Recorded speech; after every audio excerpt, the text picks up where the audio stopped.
Hi friends, this is doctor Abhijit Dutta. तो आज हम लोग डिस्कस करेंगे व्हाट इज़ कोविड-19 और corona sources and what is the current status. जो कोविड-19 जो है ये अभी बहुत pandemic, this is the pandemic status in the world. ठीक है, तो ये जो आप पिक्चर देख रहे हैं this is the representation of कोविड-19 virus. These are the membrane, the red colour crown shape things is a membrane. Okay, these are membrane. तो ये जो क्राउन है ना, तो उसके लिए ही इसका नामकरण हुआ है कोरोना। ठीक है, तो अभी हम लोग जाएंगे नेक्स्ट स्लाइड में। तो कोविड-19 क्या है actually? Basically this is a corona virus disease 2019, जो एक इन्फेक्शस डिजीज़ है। वो कहाँ से आ रहा है? कुछ रेस्पिरेटरी सिंड्रोम से, caused by severe acute respiratory syndrome corona virus 2। इसके वजह से इसका नाम आ रहा है सर्स कॉव 2। सर्स मतलब severe acute respiratory syndrome corona virus 2। Okay, तो ये जो डिजीज़ है इसको फर्स्ट देखा गया था 2019 में इन यूहान, जो चाइना से बिलोंग करता है। ठीक है, तो 2019 में वो यूहान पे था, बट अभी क्या है, थ्रू आउट द वर्ल्ड ये वायरस स्प्रेड हो गया है। ठीक है, तो पहले एंडेमिक था, एंडेमिक मतलब एक ही लोकेलिटी में। अभी क्या है, एक ही लोकेलिटी में नहीं है, अभी दिस इज़ ए पेंडेमिक, मतलब पूरा वर्ल्ड पे आ रहा है। तो अगर ये फिर से बढ़ता गया तो it will convert to epidemic, means महामारी आ रहा है। ठीक है, तो दिस इज़ द सिचुएशन। तो now the situation of world is very bad due to this virus. तो अभी हम लोग देखेंगे कि ये जो वायरस है, ये वायरस कैसे मैन टू मैन ट्रांसफॉर्म हो रहा है। एक वजह है कि कांटेक्ट, डायरेक्ट और इनडायरेक्ट। अगर हम लोगों में डायरेक्ट कांटेक्ट हो या इनडायरेक्ट कांटेक्ट हो तो भी ये वायरस फैल सकता है। सेकंड है ड्रॉपलेट, जो रेस्पिरेटरी ड्रॉपलेट है। अगर हम लोग सांस के लिए अगर कुछ प्रॉब्लम होता है, सर्दी खांसी जुकाम होता है, तो अगर हमारा जो ड्रॉपलेट जो निकलता है मुंह से, ठीक है, वो अगर मतलब इन्फेक्शस ड्रॉपलेट्स हो तो ये कुछ रेंज तक ट्रांसमिट हो सकता है। और अगर सपोज़ मेरे में कोरोना वायरस पॉजिटिव है, अगर मैंने छींका, ठीक है, तो ये वायरस दिस ड्रॉपलेट में transform from myself to others. Okay, तो नेक्स्ट है aerosol in long range transmission. कुछ कुछ जो ड्रॉपलेट्स होता है, ठीक है, वो अगर एरोसोल फॉर्म होता है तो वो लॉन्ग रेंज ट्रांसमिशन तक भी मूव कर सकता है। ठीक है, तो अभी हम लोग देखेंगे क्या क्या सिम्टम्स हो सकता है।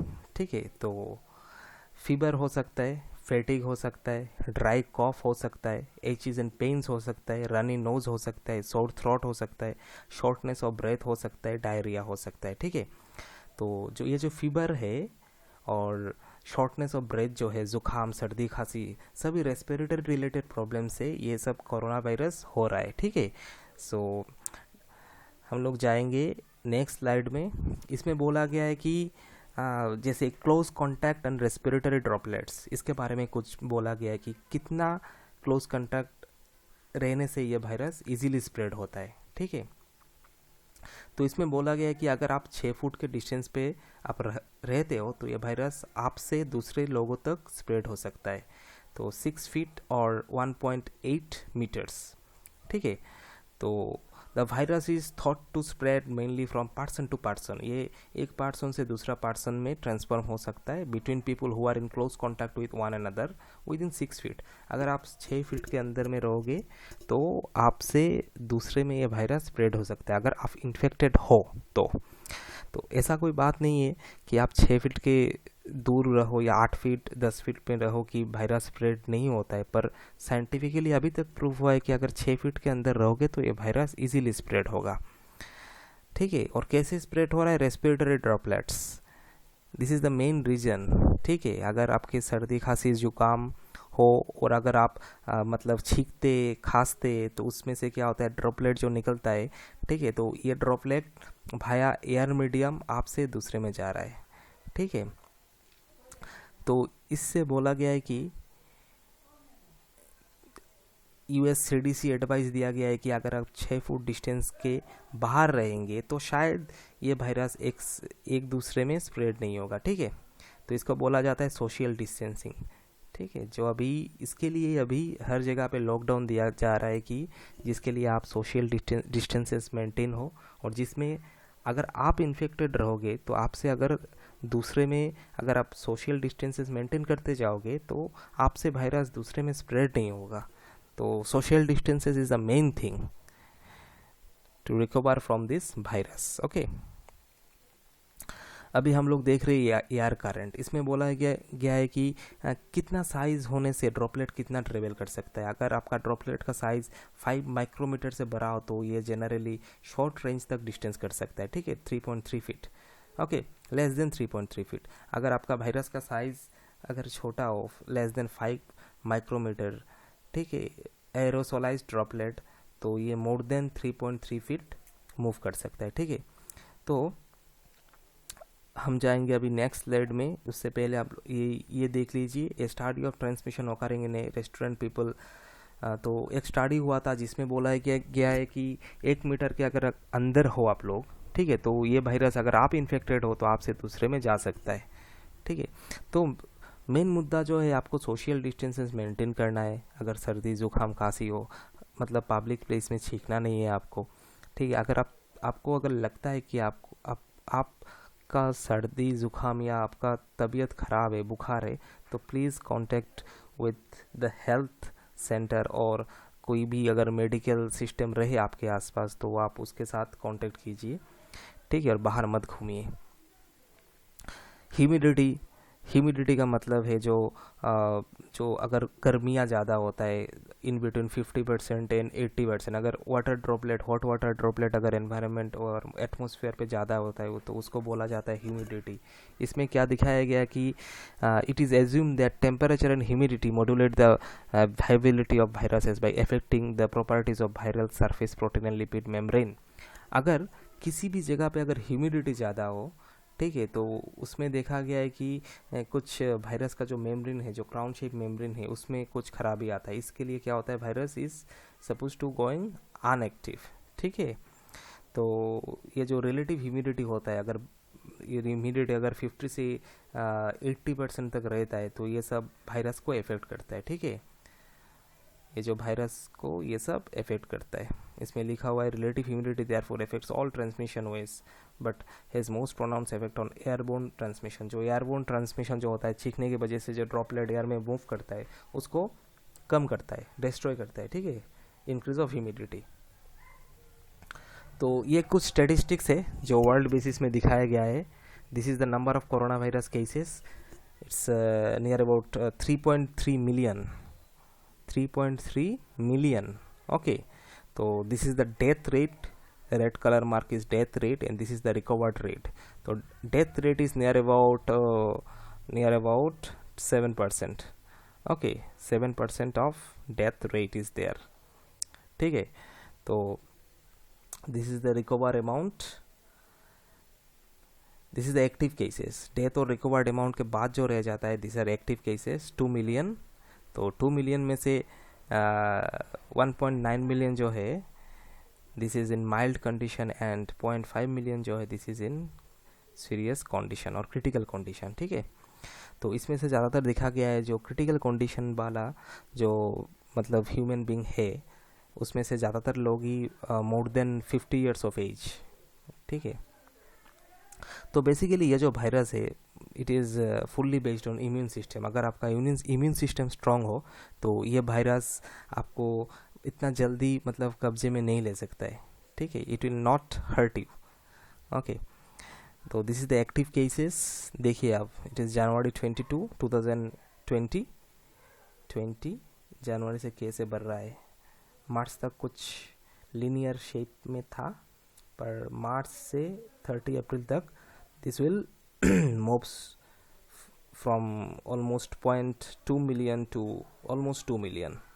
ओके, तो बढ़ रहा है डे बाय डे ये वायरस। तो this is the closed cases जो हुआ है उसमें से ज़्यादातर 82% ऑफ क्लोज्ड केसेस में इसमें क्या हो रहा है, रिकवर्ड हुआ है या डिस्चार्ज किया गया है, बाकी 18% डेथ हो गया है, ठीक है। तो this line is the for recover. अब देखिए रिकवर कैसे हो रहा है, 100% के बीच में हुआ था मार्च में, थ्रू 100% के करीब था रिकवरी, पर अभी थोड़ा रिकवरी कम हो रहा है। तो अभी डेथ रेट भी पहले कम था, अभी थोड़ा कम रहा है। ठीक है, देखिए ये ग्राफ जो है नीचे आ रहा है। ठीक है, तो ये बहुत अच्छा बात है कि थोड़ा डेथ रेट कम रहा है। तो इसमें क्या है, टोटल केसेस, ठीक है, टोटल जो केसेस है देखिए आप बढ़ रहा है, लिनियरली बढ़ रहा है। टोटल डेथ्स ये भी बढ़ रहा है। ठीक है, तो इसमें देखिए, इससे समझ में आ रहा है कि जो मार्च से जो ग्राफ है, ठीक है, मार्च से इसका इफेक्ट ज़्यादा दिखाई दे रहा है पूरे वर्ल्ड में। ठीक है, तो इसमें क्या है, इसमें 6 कंट्रीज है जिसमें अभी सबसे ज़्यादा डेथ एंड टोटल केसेस है। उसमें अव्वल नंबर से है यूएसए, ऑलमोस्ट 1 मिलियन है यूएसए में, और 0.63 मिलियन डेथ्स है यूएसए में। ठीक है, वो लोग अभी इस दुनिया में नहीं है। ठीक है, उसके बाद है Spain, Italy, UK, France and Germany. तो ज़्यादातर European country and UK as well as USA फिलहाल अभी ऑलमोस्ट कोरोना वायरस से मतलब लिप्त हो गए अभी। ठीक है, कोरोना वायरस इफेक्टेड ज़्यादा है इस कंट्रीज़ में। ठीक है, तो ये इंडिया का स्टेटिस्टिक्स है। 35,043 35,043 लोग हैं, 0.35 मिलियन है इंडिया में। उसमें से death, this is the recovered. तो डेथ रेट बहुत कम है दूसरे कंट्रीज़ के हिसाब से। तो इंडिया में भी क्या हो रहा है, जो टोटल कोरोना वायरस जो ग्राफ है तो ये बढ़ रहा है, मार्च 22 के बाद ये बढ़ रहा है। ठीक है, तो ये जो डेथ्स है ये भी बढ़ रहा है इंडिया में। ठीक है, तो इंडिया में एक अच्छा चीज़ है कि डेथ रेट बढ़ने से भी बढ़ रहा है डेथ रेट, ये सही बात है, पर परसेंटेज ऑफ डेथ जो है ये थोड़ा कम है। ठीक है, परसेंटेज ऑफ डेथ है ये इंडिया में बहुत कम है, बाकी कंट्रीज़ के हिसाब से परसेंटेज ऑफ डेथ बहुत कम है, और रिकवरी भी इंडिया में ज़्यादा हो रहा है। तो एक्चुअली अगर हम लोग कुछ प्रिवेंशन मेंटेन करते, रिकवरी रेट इंडिया में करीबन डेथ रेट 3% है। ठीक है, बाकी फिलहाल बाकी कंट्रीज में डेथ रेट करीबन 7% से आ रहा है। तो this are the prevention technique. Social distances अगर आप लोग रहोगे, पहले जो मैंने बोला था कि 6 मीटर के 6 मीटर से ज़्यादा डिस्टेंस में अगर रहोगे तो ये सभी के लिए अच्छा है। तो ये जो वायरस है ये ज़्यादातर 50+ लोगों को, 50+ एज लोगों को इफ़ेक्ट करता है, या बच्चे लोगों को इफ़ेक्ट करता है। तो अगर स्कूल और कुछ वर्क प्लेसेस अगर बंद रहेगा, ट्रेवल जो बंद रहेगा या कम रहेगा, तो ये बहुत अच्छा होगा to destroy this type of virus. Okay, इसका इफेक्ट कमाने के लिए बहुत अच्छा रहता है social distances phenomenon. According to हु द यूज़ ऑफ मास्क, तो कुछ मास्क है या सैनिटाइज़र है, ये आप लोग यूज़ करिए, हमेशा मुंह पे मास्क पहनिए। तो इसमें क्या होता है, अगर आपके पास सर्दी ज़ुकाम हो तो ये इजीली ये मास्क जो है अगर सही उसका अगर होल डायमीटर सही रहा तो ये ड्रॉपलेट आपसे दूसरे में ट्रांसफ़र नहीं होगा या एयर पे नहीं आ रहा है। ठीक है, तो एक बुरा चीज़ है कि वैक्सीन अभी तक नहीं निकला है, 2021 के आसपास निकल सकता है। ठीक है, तो इसमें क्या होगा कि अगर अभी तक अगर वैक्सीन नहीं निकला है तो अभी हमारा ड्यूटी है कि हम उसको बढ़ने ना दें वायरस को। तो ये जो ग्राफ मैंने देखा है कि लीनियरली इंक्रीज़ हो रहा है, अगर ये फ्लैट शेप में आता है तो ये सबके लिए अच्छा है। तो अभी हर कंट्रीज़ में ये बोला जा रहा है कि आप सोशल डिस्टेंस मेंटेन करिए, प्रॉपर मेडिकेशन लीजिए, मास्क यूज़ कीजिए, सैनिटाइजेशन यूज़ कीजिए। तो इसमें क्या हो रहा है, ग्राफ जो है इफेक्टेड केसेस का, अगर ये सब आप मेंटेन करते कुछ दिनों तक, कुछ महीने तक, तो क्या होता है, आपका जो इंक्रीज ऑफ जो रेट है वो इतना लिनियरली इंक्रीज नहीं करता है, उसमें थोड़ा फ्लैटेंड साइड भी आ रहा है, मतलब एक पैरेलल साइड भी आ रहा है कि इतना नहीं बढ़ रहा है या फ्लैटेंड हो रहा है। ठीक है, तो मैं वही बोलना चाहता हूँ कि सेफ रहिए, और सोशल डिस्टेंसेस जो भी हो, आपका गवर्नमेंट जो भी बोल रहा है, ठीक है, सेफ रहिए। और अगर दूसरों को हेल्प कीजिए, जो पुअर्स लोग हैं उनको भी हेल्प कीजिए। ठीक है, so this is the reference जहाँ से मैंने ये सब पॉइंट्स लिया हुआ है वर्ल्ड मीटर से, and this is the reference of free screen recorder जो मैंने यूज़ किया हुआ है आपको स्क्रीन रिकॉर्ड करने में। ठीक है, तो अगर आपको मेरा वीडियो अच्छा लगता है तो मेरा चैनल आप सब्सक्राइब कीजिए। ठीक है, और सही में ये जो कोरोना वायरस है ये पूरा इंडिया को या पूरे वर्ल्ड के इकोनॉमी हेल्थ कंडीशन को ख़राब कर रहा है। तो अभी हमारा जो दायित्व है इसमें हम लोग क्या करेंगे, हम खुद भी सेफ रहेंगे और दूसरों को भी सेफ करेंगे। ठीक है, तो थैंक यू सुनने के लिए। तो safe, always stay safe and keep your self in your home and do your work in your home. Okay, thank you very much.